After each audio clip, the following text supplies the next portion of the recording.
तो सदगुरु दाता के परोपकारों की चर्चा चल रही थी। जो तन लागे सो तन जाने। जिसने सदगुरु मौला के प्यार मोहब्बत को पाया होता है वो उसकी याद में दृढ़ता से नम्रता से चलते जाते हैं। किसी के कहने से किसी की बात से ना वो रुकी ना रुका करते हैं। वो रूहानियत के मार्ग पर दृढ़ता से कदम बढ़ाते हुए ऐसी मंजिलें तय करते हैं कि स्मृति लोक में भी मालिक के कण कण में जर्रे जर्रे में दर्शन होने शुरू हो जाते हैं। उस सुप्रीम पावर, उस परम पिता परमात्मा के दर्शन होना कोई आसान बात नहीं है, बहुत बड़ी बात है। उस मालिक के दर्श दीदार के लिए, भगवान की कृपा दृष्टि के लिए इंसान को परमार्थ, ज्यादा से ज्यादा परमार्थ करना चाहिए। परमार्थ का मतलब ये नहीं है कि पैसा ही, तन दीन दुखियों की मदद करो। कोई अंधा है, रास्ता नहीं दिख रहा बेचारे को, अचानक गाड़ी आ रही है और लगा कि वो कुचला जाएगा, या गाड़ियां चल रही हैं वहां से लगता है कि किसी गाड़ी के चपेट में आ जाएगा, दिख रहा बेचारे को, अचानक गाड़ी आ रही है और लगा कि वो कुचला जाएगा, या गाड़ियां चल रही हैं वहां से लगता है कि किसी गाड़ी के चपेट में आ जाएगा, तो उसका हाथ पकड़ के रास्ता पार करवा दिया, ये भी परमार्थ में आ जाता है।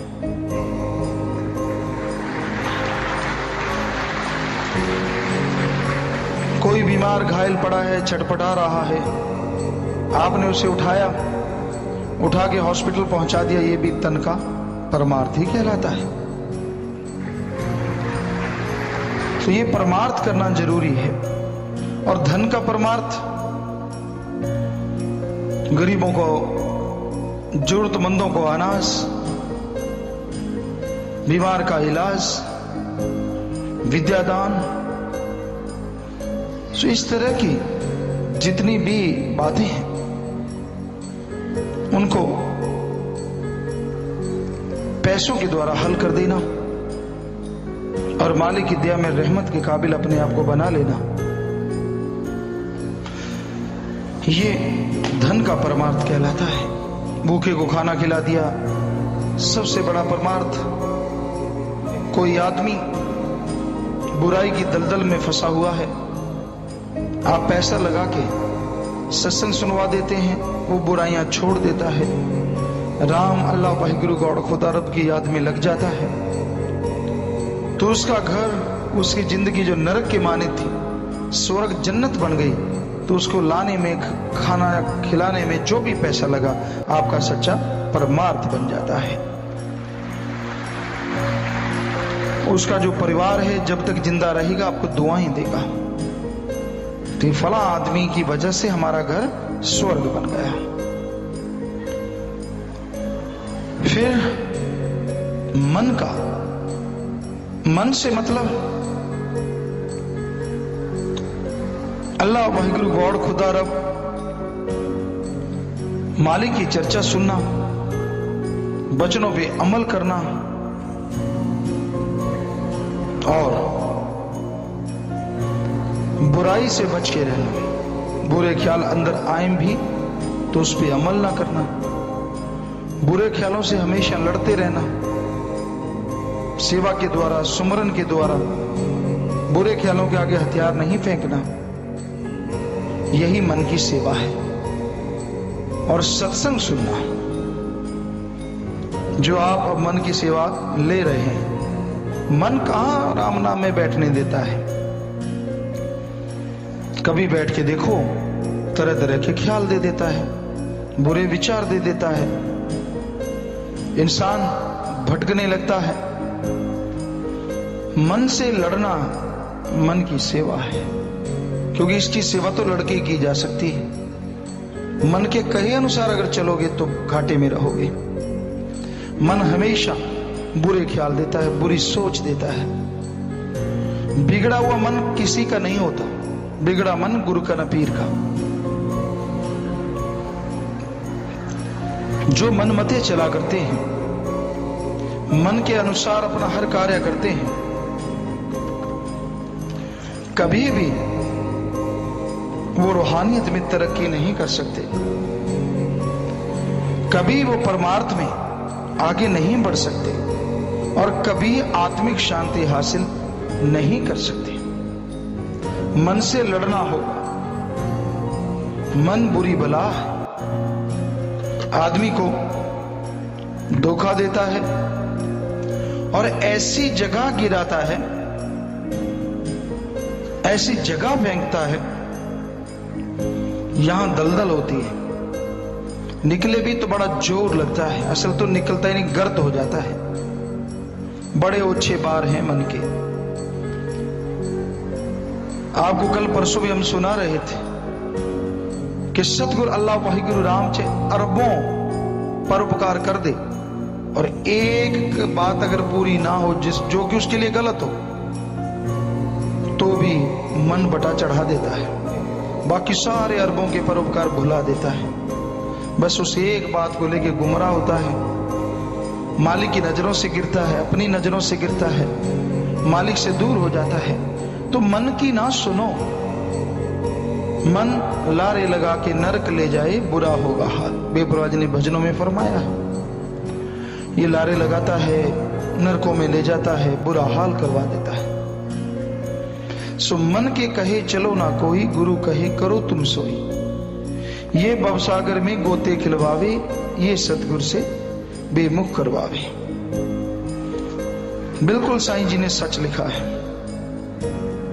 मन जब बिगड़ता है गुरु पीर के वचनों की धज्जियां उड़ाता है और ऊपर से कहता लह कर लें जो कर लेंगे मेरा। संतों ने किसी का क्या बिगाड़ना है, क्यों करेंगे वो किसी का कुछ। राम किसी को नहीं मारता, राम अपने आप मर जाएंगे कर कर खोटे काम। तो राम या मालिक का नाम या संत पीर फकीर कभी किसी को बद्दुआ नहीं देते। वो तो रोकते हैं कि ऐसा करेगा, मन के कहे अनुसार चलेगा तो लुट जाएगा, बर्बाद हो जाएगा, कुछ भी पल्ले नहीं बचेगा। वो तो रोकते हैं। पर अगर कर्म खोटे करते रहोगे तो अपने आप ही काल की मार पड़ेगी और फिर चिल्लाओगे। हुण मनदानी संतां दी कही, पता तद लग सी जदा मर के तो देख सही। सो बेपरवाह जी ने भजनों में कोई कमी नहीं छोड़ी। संतों के वचन नहीं मानता और मरने से मतलब जीते जी मरना भी है।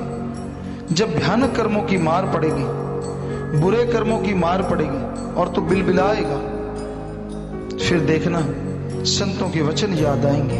हाय मैंने क्यों नहीं माना, हाय अमल क्यों नहीं किया, तब हाय पल्ले रहेगी और कुछ नहीं। हम कोई बद्दुआ नहीं दे रहे, शराफ नहीं दे रहे, हम बता रहे हैं कांटों पे सोओगे तो शरीर से खून आएगा, कांटे धस जाएंगे, और मखमल पे सोओगे तो भाई बड़ा आनंद आता है। मर्जी आपकी, कांटों पे सोना है कांटों पे सो, मखमल पे सोना है मखमल के सो। इसमें हम कोई डराते थोड़े, हमारा कोई डरावा थोड़े, रोब थोड़े ना है किसी पे, क्योंकि इंसान मर्जी का मालिक है। पशु को तो रोकना संभव है, सांकल डालो खूंटे पे बांध दो, पर अगर पशुवर्ती इंसान में आ जाए उसे रोकना ज्ञान के द्वारा तो संभव है। जैसे आपको ज्ञान दे रहे हैं, ज्ञान से तो बांधा जा सकता है और कोई तरीका नहीं जिससे आदमी के मन को रोका जा सके। तो हम तो भाई आपको ज्ञान करवा रहे हैं। आपका अहंकारी मन पता नहीं क्या अहंकार दे दे बैठा बैठा, मेरे तो जायज मांग है, तेरी तो जायज है, तू तो मालिक के दर्शन करना चाहता है, बिल्कुल जायज मांग है। सतगुरु के अल्लाह मालिक के दर्शन करना, उससे बातें करना जायज मांग है। अगर नहीं हो पा रही, सतगुरु में थोड़ी, अल्लाह राम में थोड़ी कमी आपके कर्मों में है। मन वो कभी नहीं दिखाता, कहता ना ना तू तो धोया समरा है, जब पहले बुरे काम करता था तब भी मालिक की खुशियां मिलती थी, अब नहीं करता तब भी मिलती, क्या फर्क पड़ा, लगा रहा बुराइयों पे, कुछ फर्क नहीं पड़ता। ऐसी पट्टी पोंछता है, ऐसी पट्टी पोंछता है, आदमी चारों खाने चित हो जाता है। सो बेपरवाह सच्चे मुर्शिद कामिल शास्त्राम जी दाता रहबर ने यही समझाया कि आप मन की ना सुना करो, बल्कि मन और मनमते लोगों से दूर रहो। मन जैसे बुराई दे, आप मन से लड़ना शुरू कर दो। मन जैसे गलत रास्ता दिखाए, मन को रगड़ा दो, मन के रगड़े में ना आओ, वरना पछताओगे जिंदगी भर। संत दयालु होते हैं, इसलिए बार बार समझाते हैं। उनको किसी से कोई गर्ज नहीं होती कि यार इससे गर्ज है, अगर ये रूठ गया तो गड़बड़ हो जाएगी। तू रूठा, तेरे भाग्य रूठी। इसलिए अल्लाह वाहिगुरु राम कभी किसी के ऊपर प्रेशर नहीं डालता। उसके संत पीर फकीर नहीं प्रेशर डालते, प्यार से समझाते हैं, बेटा ये तेरे लिए सही नहीं, इसका ये नुकसान होएगा, इसका वो नुकसान होएगा। क्या आप यकीन करेंगे एक आदमी को ये कह दें कि बेटा हो सकता है तेरे को कैंसर ना हो जाए, तेरे को कोई बुराई ना हो जाए, और वो फिर भी ना माने? क्या आप यकीन करेंगे?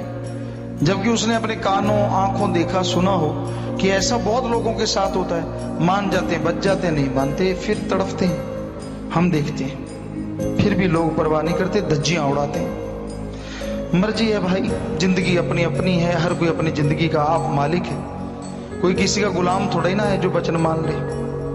और जो पीर फकीरों के वचन माने, अल्लाह वाहिगुरु राम का गुलाम बन जाए, उस गुलामी में भी त्रिलोकी की राज्य से अरबों गुना ज्यादा खुशियां मिल जाती हैं।